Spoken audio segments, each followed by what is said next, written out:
I predict, and my predictions are often wrong, that if you buy silver today at 15, in 10 years it'll be worth 100 because they keep burning it up, they keep demanding it.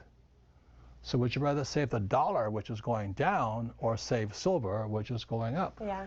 Can you afford $15? I can afford, and that's why I think it's a perfect opportunity for millennials, especially who complain living paycheck to paycheck. You set aside a couple $15, and then you'll be set. Yeah, so did you guys see that video where Robert Kiyosaki just said that savers are losers? Are you a loser because you're saving? Not really, but there are some good points to what he's saying. The reality is, guys, savings, being the process of putting money aside, helps you prepare for your financial future and grows your income based on interest that might be added to your savings. But if we only save, we are not doing enough. Why do I say that? Well, it's important to understand a couple of things. The first one is inflation. If you take £100 every single month and you put it into an account and you leave it there, inflation will actually chip at that money and mean that you have less value in that money. What does that mean? For example, a year ago, you could have gone into Sainsbury's and you could have bought 3 items which you would have paid £10 for. You go in today with the cost of living crisis, the reality is you're not going to be able to buy those 3 items anymore for that same amount of money because the prices have gone up due to inflation. All right, so same thing as when you put your money in your bank account. If at the end of the same year you're not able to buy what you were able to buy last year, ladies and gentlemen, your money has been hit by inflation. So inflation is something that literally takes value away from our money. And when we leave our monies in bank accounts just based on that, we are losing out. So that's the first thing that actually targets our savings and means that our savings aren't worth as much as they were before. The next thing that is a challenge is that when you put your money in a bank, what do you think happens? Does the bank leave it there and let it stay there forever? Not really. The bank takes your money and they invest it into the stock market or they invest it into areas of choice. In America, for example, one of the areas that I saw banks doing a lot of investment in was in real estate investment trusts. They're called REITs, REIT apostrophe S. So real estate investment trusts were places where banks were putting our money into real estate or into property.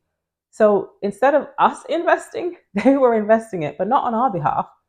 They were investing it on their behalf, and they were still giving us our little 1 or 2% that we were allowed to get through interest in those bank accounts. So, ladies and gentlemen, when the bank takes your money or when you put your money in the bank, they are going to reinvest it for profit. Banks are not charities, my friends. They are there to make money for their investors. Okay?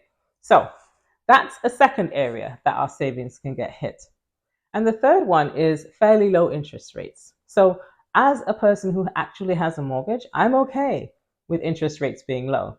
But for savers, interest rates being low is not beneficial.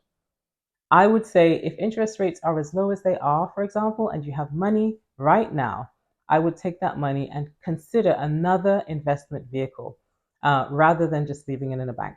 So it's better than the 0 or 1% interest rates that we're seeing on savings in past years. Rather, what we're seeing now is actually going up. So I'm grateful for that, and I hope you are if you are a saver. But you need to do more. If you have money that is sitting in a bank, I recommend that you find other investment vehicles. Find places for your money to go and grow. Your place as a saver is to ensure that you get the highest return as possible on your money. Cash is king. Have you heard that phrase before? Cash is king. Everybody needs cash. People are always looking for loans, always looking for opportunities for people to actually get more money. With you as a saver, if you leave your money sitting in the bank, that means that you're not actually making money off of it as much as you could. So there is risk and there is reward, but I would highly recommend that you consider an option of maybe buying property investing in a small business, but do it with knowledge and do it with understanding. But don't leave your money sitting there, because savings can suck sometimes. Ladies and gentlemen, I hope this helped you guys. I hope it actually makes sense and stirs up a fire in you to actually use your savings to generate more money for yourself. But if you have any questions, put them in the comments below, and I'll see you on the next one.